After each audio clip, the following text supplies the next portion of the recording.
Hi everyone, welcome to Balu IQ online classes. ఈ వీడియోలో మనం ఫిబ్రవరి 2, 2026కి సంబంధించినటువంటి కరెంట్ అఫైర్స్ ఎంసీక్యూస్ని డిస్కస్ చేద్దామండి. మరి నిన్న వీడియోలో మనం ఆల్రెడీ బడ్జెట్ అనేది 1 ఫిబ్రవరిని పెట్టారు కాబట్టి మనం 1 ఫిబ్రవరి కరెంట్ అఫైర్స్ కూడా మనం కవర్ చేసినట్టే.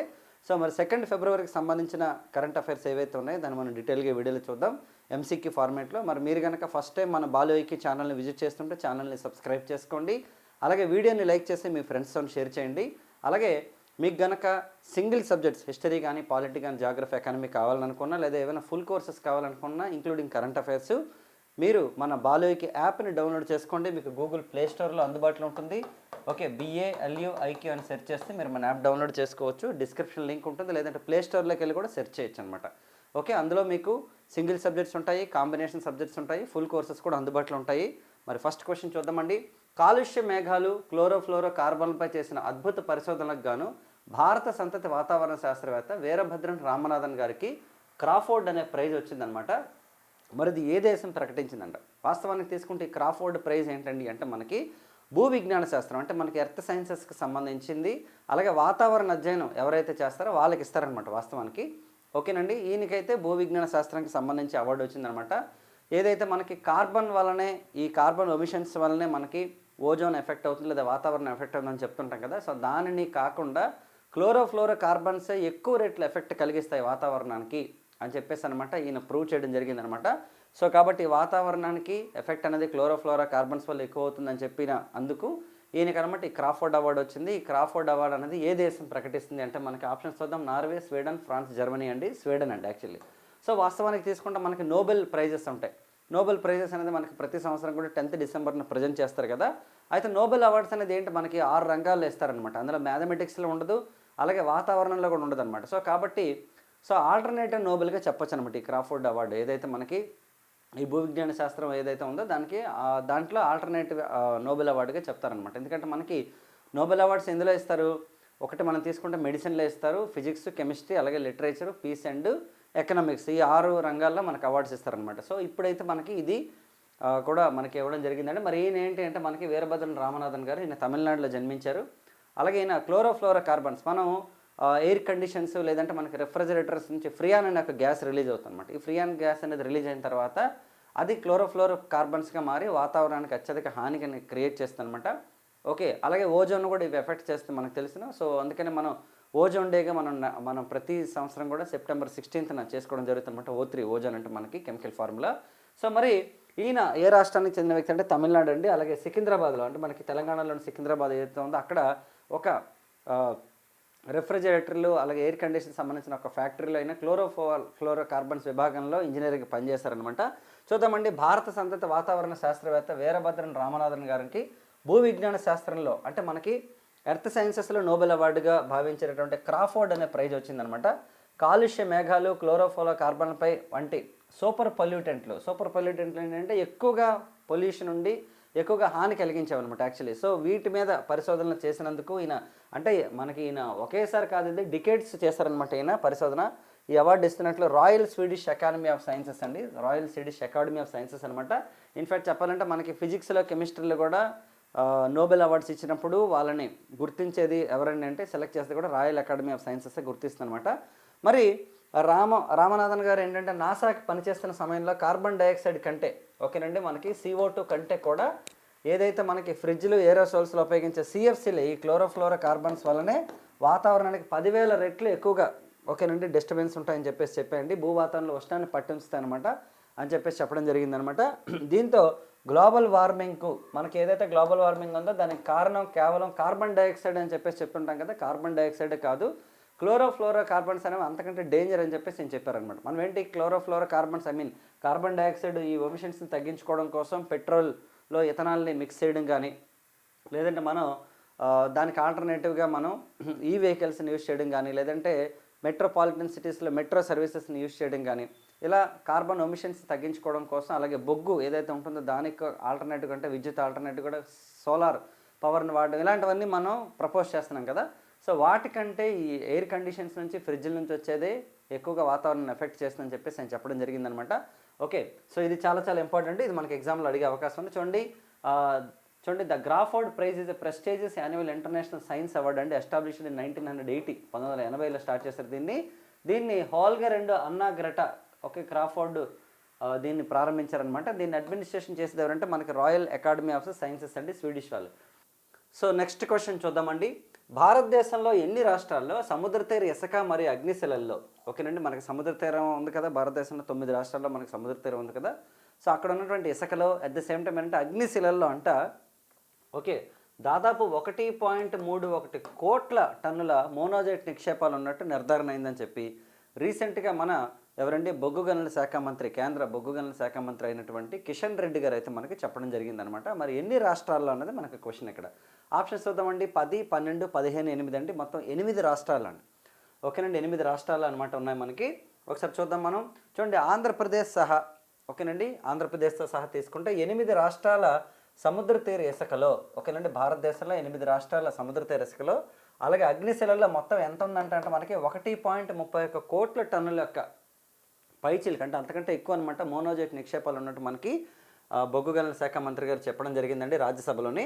మరి ఎక్కడెక్కడ అంటే మనకి ఆంధ్రప్రదేశ్, తమిళనాడు, కేరళ, ఒడిశా, వెస్ట్ బెంగాల్, జార్ఖండ్, మహారాష్ట్ర అండి, గుజరాత్ సముద్ర తీరాల్లోని. అంటే జార్ఖండ్లో మనకి సముద్ర తీరం లేదు వాస్తవానికి, ఏంటంటే అది మనకు ఒక ల్యాండ్ లాక్డ్ స్టేట్ అనమాట, కాకపోతే అక్కడ ఉన్న అగ్నిశిలల్లోనే ఉంది. ఓకే, మరి ఆ ప్రాంతం ఎందుకంటే జార్ఖండ్ అనగానే మనకి గనులు ఎక్కువగా ఉంటాయన్నది మన అందరికీ తెలుసును. ఓకే, మరి దాంతోపాటు సముద్ర తీరాలు అలాగే లోతట్టు ఎర్ర నేలలు, ఒండ్రుమట్టి నేలల్లో ఈ మోనోజైట్ నుంచి 72.3 లక్షల టన్నుల ఓకేనండి థోరియం తీయొచ్చంట. ఓకేనండి, అలాగే ఇతర అరుదైన లోహాలు కూడా మోనోజైట్ నుంచి ఇతర అరుదైన లోహాలను కూడా ఉత్పత్తి చేయొచ్చని చెప్పేసి మనకి సెంట్రల్ గవర్నమెంట్ చెప్పడంతో పాటు కేంద్ర అణుశక్తి శాఖకి చెందినటువంటి ఏఎండి కూడా కన్ఫర్మ్ చేసిందనమాట. మరి అలాగే మిగతావి తీసుకుంటే రాజస్థాన్, గుజరాత్లో ఉన్నటువంటి కఠిన శిలలు ఏవైతే ఉంటాయో దాంట్లో వచ్చి దాదాపు 12.9 లక్షల అరుదైన లోహాలను తీయొచ్చని చెప్పేసి ఏఎండి చెప్పింది. సో అలాగే మనకి ఆంధ్రతో పాటు ఇతర రాష్ట్రాల్లోనే ఉన్నటువంటి సముద్ర తీర ఇసుకలో మోనోజైట్ రేడియో ధార్మికత కలిగినటువంటి యురేనియం అలాగే థోరియం కోవకు చెందినటువంటి నిక్షేపాలు ఉన్నాయని చెప్పేసి చెప్పారండి. మరి గనులను తవ్వడం అనేది పూర్తిగా గవర్నమెంట్ యొక్క అధీనంలో ఉంటుంది. మరి ఒక మైనింగ్ అనేది తీసేటప్పుడు లేదా గనులను తవ్వేటప్పుడు వాటిని శుద్ధి చేయడం కానీ వాటికి సంబంధించిన ప్రాసెసింగ్ అనేవి సొంతంగా చేసుకునేటటువంటి దేశాలు ప్రపంచంలో జస్ట్ 3 or 4 కంట్రీస్ ఉన్నాయండి. అందులో భారతదేశం కూడా ఒకటనమాట. ఇక్కడ చూడండి మనకి ఓకే, అరుదైన లోహాల వినియోగానికి కర్మాగారాలు అలాగే సాంకేతికత నిపుణులైన సిబ్బంది, అంటే మనకి దానికి సంబంధించినటువంటి స్టాఫ్ కూడా ఉండాలి కదా, అంటే ఆ క్రియేటివిటీ ఉన్నటువంటి వాళ్ళు ఉండాలి, అలాగే దానికి సంబంధించిన టెక్నాలజీ కూడా ఉండాలి కదా. ప్రపంచంలో చాలా తక్కువ దేశాల్లో ఉందండి, దాదాపు 3-4 కంట్రీస్లో ఉంటే అందులో ఇండియా కూడా ఒకటనమాట. సో ఇది కూడా చాలా ఇంపార్టెంట్ మనకి కాంపిటేటివ్ ఎగ్జామ్ పాయింట్ ఆఫ్ వ్యూలో. సో నెక్స్ట్ క్వశ్చన్ చూద్దామండి. జీవోదయ పట్టు తయారీ విధానాన్ని రూపకల్పన చేసినటువంటి ఐఐటి ఏదంట? ఓకేనండి, జీవోదయ అంటే వాస్తవానికి తీసుకుంటే మనకు కన్వెన్షనల్ మెథడ్లో ఏంటంటే ఏదైతే పట్టు పురుగులకు సంబంధించిన గూళ్ళు ఉంటాయో వాటిని కరిగించి పట్టు అనేది తయారు చేస్తారండి. ఆ టైంలో చాలా పట్టు పురుగులు చనిపోతాయి అనమాట.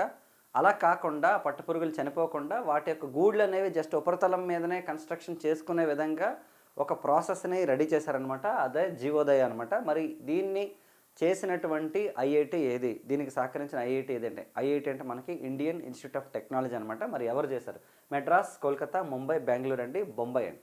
సో ముంబైకి చెందినటువంటి ఐఐటి అనమాట. ఇక్కడ చూద్దాం ఒకసారి. సంప్రదాయంగా పట్టు గూళ్ళు ఏవైతే ఉంటాయి, పట్టు పురుగులు ఉంటాయి కదా, గూళ్ళు పెట్టేస్తాయి కదా, వాటిని ఉడికించి పట్టు దారాన్ని తీస్తారనమాట. యాక్చువల్లీ ఇప్పుడు మనం వేసుకుంటున్నటువంటి పట్టుబట్టలు ఏవైతే ఉంటాయో అలా తయారు చేస్తారనమాట యాక్చువల్లీ. అయితే ఆ క్రమంలో గూళ్ళో ఉన్నటువంటి లక్షలాది పట్టు పురుగులు పాపం చనిపోతాయి అనమాట. సో దానికి స్వస్తి చెప్పి ఓకే మనకి జీవోదయ పట్టు తయారీ విధానం అనేది తయారు చేస్తారనమాట ఐఐటి. ఈ పద్ధతిలో ఏం చేస్తారంటే మల్బరీ ఆకులను తిని పెరుగుతాయి కదా పట్టు పురుగులు. సో ఆ పట్టు పురుగులు మల్బరీ ఆకులు తిని పెరిగిన తర్వాత పట్టు గూళ్ళు అనేవి కట్టుకోకుండా డైరెక్ట్గా ఉపరితలం మీద అవి ఉండేటట్టు చేస్తారనమాట యాక్చువల్లీ. ఓకే, అవి అక్కడే రూపాంతరం చెంది పట్టు దారాన్ని తయారు చేస్తాయన్నమాట. ఓకే, కార్పొరేట్ సామాజిక బాధ్యత కింద కోల్ ఇండియా సంస్థ ఇచ్చినటువంటి ఆర్థిక సహాయం దీనికి ఎవరు ఇచ్చారంటే మనకి సిఐఎల్ అండి, కోల్ ఇండియా అనేటటువంటి ఆర్గనైజేషన్. మనకి ఇది ఒక పిఎస్సి అనమాట, సిపిఎస్సి అంటే మనకి సెంట్రల్ పబ్లిక్ సెక్టర్ ఎంటర్ప్రైజెస్ అనమాట. సో వాళ్ళు ఇచ్చినటువంటి ఆర్థిక సహాయంతో ఓకే 3 ఏళ్ళ నుంచి పరిశోధన చేస్తుంది ఐఐటి బొంబాయి. సో దీని అనమాట మనకి తయారు చేయడం జరిగింది. Very very important. ఓకే, జీవోదయ పట్టు అనేది చాలా ఇంపార్టెంట్, డెఫినెట్గా మనకి ఎగ్జామ్. ఇదంతా మనకి ఎన్విరాన్మెంటల్ సైన్స్లో కూడా అడిగే అవకాశం ఉందన్నమాట. నెక్స్ట్ చూద్దామండి ఇంకొక ఇంపార్టెంట్ క్వశ్చన్. భారత క్రీడా రంగంలో ఏఐ విప్లవం కోసం ఏంటంటే మనకి ఆర్టిఫిషియల్ ఇంటెలిజెన్స్ ఎవ్రీవేర్ మనకి ఇదే ఎక్కువ అవుతుందన్నమాట. సాఫ్ట్వేర్ రంగంలో తీసుకుంటే ఓకే మనం ఎవరైతే రెగ్యులర్గా కోడింగ్ అనేది తయారు చేస్తారో డేటా సైన్స్ ఉంటారో వాళ్ళని కూడా దాటుకుంటూ ఏఐ అనేది ఇప్పుడు ముందుకెళ్తుంది. ఓకే, సో ప్రతి డిపార్ట్మెంట్లో కూడా ఆర్టిఫిషియల్ ఇంటెలిజెన్స్ అనేది కంపల్సరీగా వస్తున్నది అనమాట. సో ఇప్పుడు క్రీడా రంగంలో కూడా దీన్ని మనకి ఇంప్లిమెంట్ చేస్తారనమాట. మరి క్రీడా రంగంలో ఏంటంటే ఎవరైతే క్రికెటర్స్ ఉంటారో వాళ్ళకి సంబంధించినటువంటి రెగ్యులర్ డైలీ వాటి మీద అంటే లైక్ వాళ్ళ యొక్క ఫిట్నెస్ కానీ వాళ్ళకి సంబంధించిన హెల్త్ కానీ ఈ చెకప్లకు కూడా ఏఐనది ఇన్ఫ్యాక్ట్ చెప్పాలంటే వాళ్ళు తినే ఫుడ్ కూడా ఎన్ని క్యాలరీస్ ఉంటుంది, వాళ్ళకి హెల్త్ చెకప్ కానీ ప్రతిదీ కూడాను ఓకే వాళ్ళ హార్ట్ బీట్ ఎంత ఉంది ఇదంతా కూడా ఏఐ ద్వారానే కనుక్కునే విధంగా వాళ్ళ ఫిట్నెస్ని కూడా మనకి ఈ స్పోర్ట్స్ రంగంలో తీసుకొస్తారనమాట. మరి చూద్దాం భారత క్రీడా రంగంలో ఏఐ విప్లవం కోసం కేంద్ర క్రీడా మంత్రిత్వ శాఖ ఆధ్వర్యంలో ఎన్సీఎస్ఎస్ఆర్ దేశంలో తొలిసారిగా athlete management and sports science వ్యవస్థను నాస్కామ్ వాళ్ళు ఉన్నారు కదా మనకి, ఆ నాస్కామ్ ఏదైతే మనకి సంస్థ ఉందో నాస్కామ్ యొక్క డీప్ టెక్ స్టార్టప్ ఉందంటే దాని పేరు ఏంటంటే డార్విన్ అనమాట. ఇది ఎవరి భాగస్వామ్యంతో అభివృద్ధి చేశారంట, ఎవరి భాగస్వామ్యంతో? ఇస్రో వాళ్ళ భాగస్వామ్యమా? ఎందుకంటే మనం డీప్ టెక్ అన్నాం కదా, ఓకే. అలాగే నాస్కామ్ అన్నాం, డిఆర్డిఓవా లేదా ఐఐటి బాంబే, ఐఐటి మెడ్రాస్ అంటే మనకు ఆన్సర్ వచ్చేసి ఐఐటి బాంబే. సో ఇది కూడా ఐఐటి బాంబే అనమాట యాక్చువల్లీ. ఓకే, ఐఐటి బాంబే యొక్క సహాయంతో మనకు దీన్ని కూడా చేస్తున్నారనమాట. చూడండి ఇక్కడ భారత క్రీడా రంగంలో ఓకేనండి, భారత క్రీడా రంగంలో సాంకేతిక విప్లవం అనేది రాబోతుంది. ఓకేనండి, ఇండియన్ మనకి స్పోర్ట్స్ దీంట్లో అనమాట ఒక టెక్నాలజీ అనేది రాబోతుంది అనమాట. క్రీడాకారులకి శిక్షణ అంటే మనకి ఏదైతే వాళ్ళకి ఇచ్చే ట్రైనింగ్ కానీ లేదా ఆహార నియమాలు అలాగే గాయాల అంచనా. ఇప్పుడు ఎగ్జాంపుల్ మనకు క్రికెట్ మ్యాచ్ అవుతుంది అనుకోండి, ఎగ్జాంపుల్ ఈ మధ్య తీసుకుంటే తిలక్ వర్మ లాస్ట్ టైం మనకు న్యూజిలాండ్తో జరిగినటువంటి T20 మ్యాచ్లో ఆయన గాయపడ్డాడు. తర్వాత మళ్ళీ ఇప్పుడు నెక్స్ట్ వరల్డ్ కప్ ఏదైతే ఉందో దానికి రెడీ అవుతున్నారు. సో అలా వాళ్ళ యొక్క గాయాలు ఎంతవరకు తగ్గొచ్చు ఆ అంచనాతో పాటు వయసు నిర్ధారణ వరకు అన్ని అంశాల్లో అంటే వాళ్ళ ఏజ్ ఫ్యాక్టర్ని కూడా కనుక్కోవడం కోసం కృత్రిమ ఓకేనండి మనకి మేధస్సు ఏదైతే ఉందో ఆర్టిఫిషియల్ ఇంటెలిజెన్స్ కీలక పాత్ర పోషిస్తుందండి. సో మరి మనకి కేంద్ర క్రీడా శాఖ మంత్రిత్వ శాఖలో ఏంటి national centre for sports science and research అంటే మనకి ఇందాక ఇచ్చాం కదా మనం ఎన్సీఎస్ఎస్ఆర్ అనమాట. దేశంలో తొలిసారిగా athlete management and sports science వ్యవస్థను తీసుకొస్తారండి ఐఐటి బాంబే భాగస్వామ్యంతో. ఇది చాలా ఇంపార్టెంట్. ఇక్కడ మనకి రెండు ఉన్నాయి. ఐఐటి బాంబేకి సంబంధించి మనకి 2 క్వశ్చన్లు వచ్చాయండి. ఒకటి జీవోదయ పట్టుకు సంబంధించింది ఒకటి, రెండోది వచ్చేసి మనకి స్పోర్ట్స్లో ఓకే ఆర్టిఫిషియల్ ఇంటెలిజెన్స్కి సంబంధించి కూడా ఐఐటి బాంబే. దీని మీద చాలాసార్లు అడిగాడు. మనకి ఏపీపీఎస్ తీసుకున్న, టీఎస్పీఎస్సీ సెంట్రల్ ఎగ్జామ్స్ తీసుకున్న డెఫినెట్గా కరెంట్ అఫైర్స్లో ఐఐటి మీద క్వశ్చన్స్ గ్యారంటీగా వస్తాయి మనకి as a part of science and technology. ఓకేనండి. సో ఐఐటి బాంబే భాగస్వామ్యంతో ఓకేనండి నాస్కామ్ డీప్ టెక్ స్టార్ట్అప్ అయినటువంటి డార్విన్ అనమాట దీన్ని అభివృద్ధి చేసిందండి. ప్రస్తుతానికి ఈ వ్యవస్థ అగ్రశ్రేణి క్రీడాకారులకే సర్వీసెస్ ఇస్తున్నప్పటికీ భవిష్యత్తులో జూనియర్ ప్లేయర్స్ ఎవరైతే ఉంటారో వాళ్ళకి కూడా ఇస్తారంట. క్రీడాకారుల యొక్క డైలీ లైఫ్ స్టైల్ ఏదైతే ఉందో దానికి సంబంధించిన వివరాలను కూడా కోచ్లు క్రీడాకారుల నిపుణులు పర్యవేక్షించవచ్చు. ఒక అథ్లెట్ అంటే ఒక క్రీడాకారుడు ఉదయం ఎన్ని బాదం పప్పులు తిన్నారో కూడా చెప్పేస్తాను అనమాట. ఇది యాక్చువల్లీ అంటే జనరల్గా చాలామందికి అలవాటు ఉంటుంది. మార్నింగ్ ఏంటంటే బాదం అనేది నానబెట్టుకొని ఆ పొట్టు తీసేసి ఉదయాన్నే తింటారనమాట యాక్చువల్లీ. బ్రేక్ఫాస్ట్కి ముందు జనరల్గా కొంతమంది అదే బ్రేక్ఫాస్ట్ కూడా తీసుకుంటారు. అలాగే ఎంత నిమ్మరసం తాగారు అనే వివరాలన్నింటినీ కూడా నమోదు చేసుకోవచ్చు. గాయాలను గుర్తించడమే కాకుండా ముందుగానే అంచనా కూడా వేస్తారనమాట యాక్చువల్లీ. ఎందుకంటే నిమ్మరసం ఎందుకు తాగుతారంటే మనకి ఏదైనా సరే గాయాలు అయ్యాయి అనుకోండి, ఫర్ ఎగ్జాంపుల్ ఇంజురీస్ అయితే అనమాట ఫాస్ట్గా రికవర్ అవ్వడం కోసం సి విటమిన్ అనేది తోడ్పడుతుంది అనమాట. సో అందుకనే మనకి నిమ్మలో ఎక్కువగా సి విటమిన్ సిట్రస్ కంటెంట్ ఉంటుంది కాబట్టి దాన్ని తీసుకుంటారు అనమాట. సో దానికి సంబంధించి మనకి ఇది చాలా చాలా ఇంపార్టెంట్. నెక్స్ట్ చూద్దామండి. సింధు జలాల ఒప్పందంపై ఆర్బిట్రేషన్ కోర్టు విచారణను అనుమతించబోమని భారతదేశం స్పష్టం చేసింది. ఆర్బిట్రేషన్ కోర్టు అంటే ఏంటంటే మధ్యవర్తిత్వ కోర్టు అనమాట. మధ్యవర్తిత్వ కోర్టు అంటే ఏంటి? మీడియేటర్ చేయడం కోసం అనమాట. ఓకేనండి. ఈ కోర్టు చెప్పిన విషయాలు మేము పట్టించుకోమని చెప్పేసి గవర్నమెంట్ ఆఫ్ ఇండియా ప్రకటించిందండి. అయితే మరి ఈ ఒప్పందం అనేది ఎప్పుడు జరిగింది? యాక్చువల్లీ 1960లో జరిగింది. భారతదేశానికి పాకిస్తాన్కి సింధు నదీ జలాల ఒప్పందం జరిగింది. దీని మీద చాలాసార్లు ఎగ్జామ్స్లో క్వశ్చన్ అడిగారు. ఇన్ఫాక్ట్ 2017 గ్రూప్ 2 మెయిన్స్లో కూడా క్వశ్చన్ అడిగారు. మరి ఈ ఒప్పందానికి మీడియేటర్గా ఎవరున్నారంట అప్పట్లో? చూద్దామండి. UNO united nations organisation, international court of justice, world bank and IMF అండి. ఆన్సర్ వచ్చేసి ప్రపంచ బ్యాంక్ ఉందన్నమాట మీడియేటర్గా. 1960లో సింధు నదీ జలాల ఒప్పందం అనేది భారతదేశం పాకిస్తాన్ మధ్య జరిగినప్పుడు మీడియేటర్గా ఎవరున్నారంటే వరల్డ్ బ్యాంక్ అనేది ఉందన్నమాట యాక్చువల్లీ. మరి ఈ ఆర్బిట్రేషన్ గురించి ఒకసారి చూద్దాం. సింధు నదీ జలాల ఒప్పందంపై మరి ఆర్బిట్రేషన్ కోర్ట్ అనేది ఎక్కడ ఉంది? ఇది కూడా హేగ్లో ఉంది. ఇప్పుడు ఏదైతే మనకి ఇంటర్నేషనల్ కోర్ట్ ఆఫ్ జస్టిస్ ఉందో వాళ్ళ ద్వారా ఏర్పాటైందనమాట. దీనికి ఎలాంటి లీగాలిటీ లేదు, ఎలాంటి స్టాట్యూటరీ విధానం లేదని చెప్పేసి గవర్నమెంట్ ఆఫ్ ఇండియా చెప్పింది ఏంటంటే వాళ్ళు చెప్పింది మేమేం పట్టించుకోమని చెప్పేసి చెప్పింది. చూడండి, సింధు జలాల ఒప్పందంపై మళ్ళీ విచారణ చేపట్టనున్నట్లు కోర్ట్ ఆఫ్ ఆర్బిట్రేషన్ తెలిపిన వాళ్ళు మేము మళ్ళీ దీని మీద విచారణ చేస్తామని చెప్పేసి ఆర్బిట్రేషన్ కోర్టు చెప్తే దాన్ని పట్టించుకోలేదు ఇండియన్ గవర్నమెంట్. ఈ విచారణలో మేము పార్టిసిపేట్ చేయమని చెప్పేసింది. ఇండియా పాకిస్తాన్ సింధు జలాల ఒప్పందానికి సంబంధించి కొత్త విచారణల ఆదేశాలతో హేగ్లో అంతర్జాతీయ ఆర్బిట్రేషన్ కోర్టు ముందు సాగుతున్న వేళ విచారణ చట్టబద్ధతను మేము గుర్తించము, దీనికి ఏం చట్టబద్ధత లేదు. ఫిబ్రవరి 2-3 తేదీల్లో ఈ కేసును విచారిస్తామని ఈ కోర్టు చెప్పింది ఇండియాకి. మేము ఫిబ్రవరి 2, 3 అంటే గవర్నమెంట్ చెప్పేసింది మనకు సంబంధం లేదని. సో ఇలాంటి ఎంతవరకు అంటే మనం ప్రతివాదాలు ఇవ్వాలి కదా, వాద ప్రతివాదాలు అంటే ఏంటంటే ఆల్రెడీ పాకిస్తాన్ వేసింది. ఓకే, సో ఇండియా కూడా దానికి సంబంధించిన అఫిడవిట్ ఇవ్వాలని అంటే మేము ఎలాంటి అఫిడవిట్లు ఇవ్వమని చెప్పేసి గవర్నమెంట్ ఆఫ్ ఇండియా క్లియర్గా చెప్పేసింది. ఎందుకంటే దీనికి ఎలాంటి చట్టబద్ధత లేదు. ఈ కోర్టు వ్యాఖ్యలపై మండిపడింది. చట్టవిరుద్ధంగా ఏర్పాటైంది ఈ కోర్టు, దీనికి ఎలాంటి చట్టబద్ధత లేదు, అసంబద్ధమైన విచారణ కొనసాగిస్తుంది. దీన్ని మేము యాక్సెప్ట్ చేయలేదు, ఈ చట్టబద్ధతని మేము యాక్సెప్ట్ చేయనప్పుడు మేము ఎందుకు దీంట్లో పార్టిసిపేట్ చేస్తామని చెప్పేసి కొట్టేసింది అనమాట. సో దీని మీద కూడా మనకి ఎగ్జామ్లో క్వశ్చన్ వచ్చే అవకాశం ఉంది. ఒకటి వరల్డ్ బ్యాంక్ మీద క్వశ్చన్ రావచ్చు, లేదా 1960 ఇయర్ రావచ్చు, అలాగే లేదంటే ఆర్బిట్రేషన్ కోర్టు మీద కూడా మనకి ఎగ్జామ్లో క్వశ్చన్ రావచ్చు. ఇది మనకి జాగ్రఫీ రిలేటెడ్ కూడా వస్తుంది అనమాట. చూడండి, meditations the reflections of his holiness the Dalai Lama పేరుతో దలైలామా చేసిన ప్రసంగ ఆల్బమ్కి గ్రామీ అవార్డు రావడాన్ని వ్యతిరేకించిన దేశం ఇది. గ్రామీ అవార్డు ఏంటి, జనరల్గా తీసుకుంటే మ్యూజిక్ ఆల్బమ్స్, సంగీతానికి సంబంధించి ఇచ్చే అవార్డులే గ్రామీ అవార్డులు అనమాట. యాక్చువల్లీ ఈ గ్రామీ అవార్డులు చాలా పాపులర్ అండి, అమెరికాలో ఇస్తారు వాస్తవానికి అవార్డులు. అయితే రీసెంట్గా ఎవరికి వచ్చిందంటే దలైలామా గారికి వచ్చిందనమాట. యాక్చువల్లీ టిబెట్ ఆధ్యాత్మిక గురువు. మరి ఓకే, ఎవరు దీన్ని వ్యతిరేకించారో చూద్దాం ఒకసారి. జపాన్, నేపాల్, చైనా, టిబెట్ అండి. టిబెట్ ఆధ్యాత్మిక గురువు కాబట్టి టిబెట్ కాదు, చైనా వ్యతిరేకించింది అనమాట. ఎందుకంటే మాకు వ్యతిరేకంగా ఆయన ఉన్నాడు, ఓకే, మాకు వ్యతిరేకంగా ఆయన వ్యాఖ్యలు చేస్తున్నాడు కాబట్టి సో అతనికి ఇవ్వడానికి మేము సమర్థించట్లేదు, మతపరమైన వ్యాఖ్యలు చేస్తున్నాడు మా మీద అని చెప్పేసి చెప్పారు. చూడండి, ఇక్కడ ప్రముఖ బౌద్ధ గురువు దలైలామాకి చెందినటువంటి ఓకేనండి గ్రామీ అవార్డు ఈయనకి వచ్చింది. Meditations the reflections of his holiness the Dalai Lama పేరుతో ఆయన ఒక ప్రసంగం చేస్తారనమాట. ఆల్బమ్ ఇన్ ద సెన్స్ అంటే ఆయన ఇచ్చినటువంటి ప్రసంగానికి ఓకే అది ఆల్బమ్గా క్రియేట్ చేయడం జరిగిందనమాట. ఈయనకి 90 years అండి. ఓకే, ఈయన దలైలామా గోల్డెన్ గ్రామ్ఫోన్ దక్కిందనమాట ఫస్ట్ టైము. ఆదివారం రాత్రి మనకి లాస్ ఏంజల్స్లో ఓకే crypto.com ఎరీనాలో జరిగిన కార్యక్రమంలో మొత్తం 90 కేటగిరీల అవార్డులు ప్రకటించారండి. మరి ఇందులో దలైలామాకి అనమాట అవార్డు వచ్చింది. ఈయన మనకి ఏంటంటే ఫేమస్ అంటే ఈయన ఎప్పటికప్పుడు ధర్మశాల వస్తుంటారు. హిమాచల్ ప్రదేశ్లో ధర్మశాల ప్రాంతం ఉంది కదా, అక్కడికి వస్తుంటారు అనమాట. అక్కడ చాలామంది అభిమానులు ఉన్నారు ఈయనకి, వాళ్ళంతా సంబరాలు చేసుకున్నారు. మరి దలైలామా తరపున గాయకుడు ఉన్నారండి ఒక ఆయన, అతను ఎవరంటే రఫూస్ వెయిన్ రైట్ అనమాట, అవార్డుని స్వీకరించారు. దలైలామా గారు వెళ్ళలేదు అక్కడికి, ఆయన తరపున గాయకుడు ఒక అతను వెళ్ళారు. Audio books, narration, story telling కేటగిరీలో అవార్డు వచ్చిందనమాట.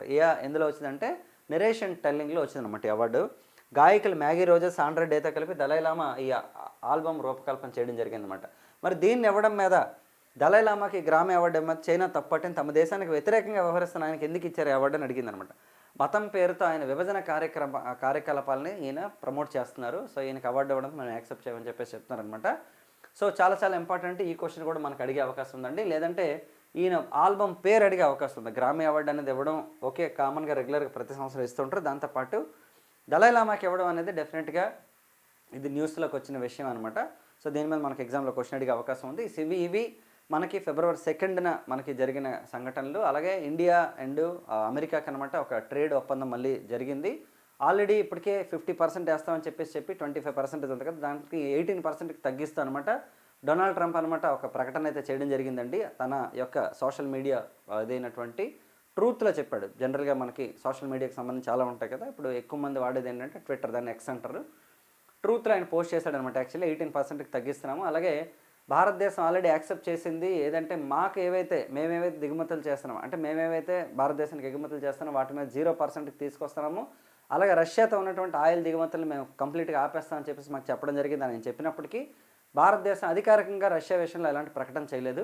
ఓకే, సో కానీ 18%కి తగ్గిస్తున్నట్టు చెప్పడం జరిగింది. అలాగే ఫోన్లో కూడా మాట్లాడుకున్నారు prime minister of India and అలాగే వచ్చేసి అమెరికన్ ప్రెసిడెంట్ అనమాట. దీనికి సంబంధించి ఒక వాణిజ్య ఒప్పందం కూడా కుదురుతుంది, త్వరలోనే డీల్ సెట్ అవుతుందని చెప్పేసి కూడా చెప్పడం జరుగుతుంది.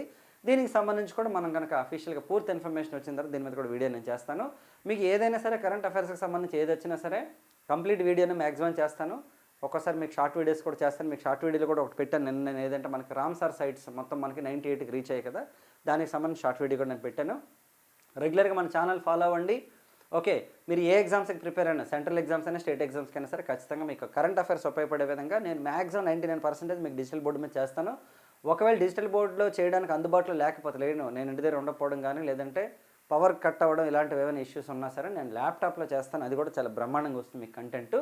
ఓకేనండి, దాన్ని మనం OBS అంటారు అనమాట యాక్చువల్లీ. సో ఆ OBSలో పవర్ పాయింట్ ప్రజెంటేషన్ ద్వారా మీకు నేను కంటెంట్ ఇస్తాను. ఏదైనా సరే యూట్యూబ్లో మీకు డైలీ కంటెంట్ ఇవ్వడం జరుగుతుంది. మన యాప్ని డౌన్లోడ్ చేసుకొని అందులో కొత్త కంటెంట్ కూడా అప్డేట్ చేస్తున్నాం మనం. ఈ కరెంట్ అఫైర్స్ కంటెంట్ కూడా మీకు ప్రతి కోర్సులో కూడా మీరు ఏ కోర్స్ చేసుకున్నా సరే ఈ కరెంట్ అఫైర్స్ కూడా మీకు యాడ్ చేసే విధంగా నేను ప్లాన్ చేయడం జరుగుతుంది. MCQs యూట్యూబ్లో పెట్టినవి లేదు సార్, మాకు సపరేట్గా కరెంట్ అఫైర్స్ కోర్స్ని లాంచ్ చేయండి అంటే అది కూడా మనం ప్రయత్నం చేస్తాం లాంచ్ చేయడానికి. సో నెక్స్ట్ వీడియోలో మళ్ళీ కలుద్దాం. Thank you so much. And మన ఛానల్ అయితే సబ్స్క్రైబ్ చేసుకుని మీ ఫ్రెండ్స్కి షేర్ చేయండి. And wish all the best.